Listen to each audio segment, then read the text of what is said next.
I'm Claire. And I'm Wade. And we're the Argonath duo, here with episode 4 of How to Survive Music School. And today's topic is... Electives that you should take, even if you think they might be a waste of time, because they will benefit you later. And the first elective we want to encourage everyone to take is an introduction to music business or career skills or entrepreneurship or something like that. This is going to help you learn things like building a website, establishing a YouTube channel, writing grants, writing a resume. You mentioned building a website, and just putting out press releases, all sorts of things. And how to present yourself. Concerts. There's a book right now that I want all of you to go buy. If you don't have it already, I will put a link down below. It's called Beyond Talent, and it's by Angela Myers-Beaching.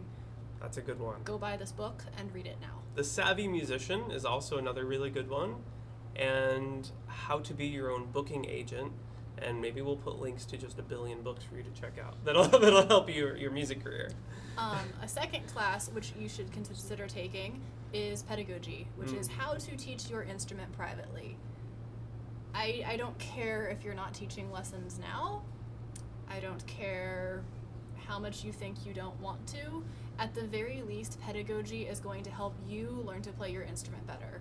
Because going back to the fundamentals and thinking about how you might explain your instrument to someone else is always a useful thing.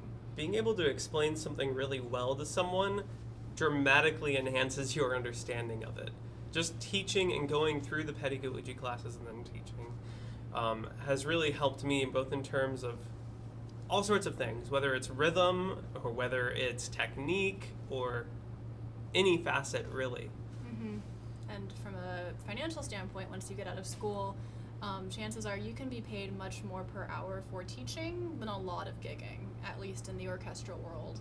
I know that if I take orchestra gigs, I'm actually giving up teaching income for the evening to have the opportunity to go play.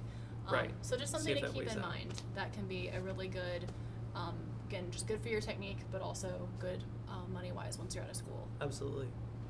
What else? What else should they take? Well, if pedagogy's not required and you do take it, and the same with the career skills and music business, we said other things. Yeah, you mentioned orchestral excerpts. Orchestral excerpt class. Okay, guys, here's the thing. I did not like orchestra in school. I did not like how long it took. I did not like getting yelled at by conductors. I did not like learning the excerpts because I had crazy technical problems, and all I really wanted to do was be taking lessons and be in a room by myself trying to sort out how all of this worked. I did not like orchestra. And I was like, you know what, guys, I'm not going to be an orchestra player. I don't need this. But I made myself take orchestral excerpt class. And lo and behold, now I'm teaching professionally, and one of my students is taking the Senior Regional Orchestra audition in Fairfax this fall. What is on this audition? Brahms Symphony 3, Tchaikovsky's Swan Lake Concertmaster Solo, finale from Mozart Hofner. I have to teach her excerpts, which means I have to know how to play these excerpts, and I have to know just the process of learning an excerpt list. So I'm very, very grateful. Yes, Mr. Greenberg, I'm very grateful that I took your excerpt class back at Peabody. I know you don't remember me. I know I was horrible. I'm sorry. But your class was really, really useful to me, and it's helping me help my students. And now I'm getting to the point where I actually kind of miss playing with a big group of people and might want to do that more often, because you don't get to just like show up to orchestra rehearsal because it's required out here in the professional world.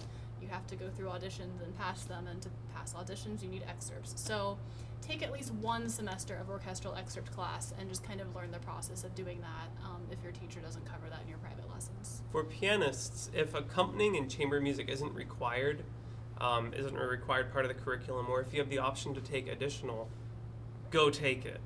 I know in my undergrad one, it was exceptionally helpful, not only to learn about all the different types of textures you might have while you're playing chamber music, but also some of the really essential skills like sight reading from an open score, with transposing instruments, like sight reading a saxophone quartet, which I had to do in class. Oh yeah. And also just transposing on the fly the first time you read something, even if it's a regular piano score, which I've had to do in class and in real life.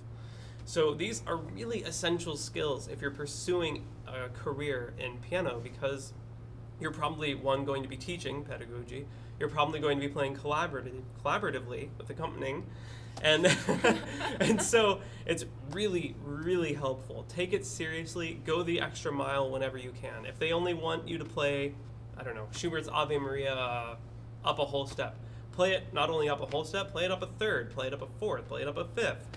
Try it in all the different keys. And just really take that seriously and go the extra mile whenever you can. And especially, I know that at some grad schools, if you're an undergrad pianist right now, looking at grad schools, I know a lot of places have accompanying assistantships, so that can really help you out. Less debt for you. And we'll talk about that later too. Absolutely. All right. So go sign up for those elective courses. If not this semester, next semester. Do Absolutely. it. All right. Bye, guys. Take care.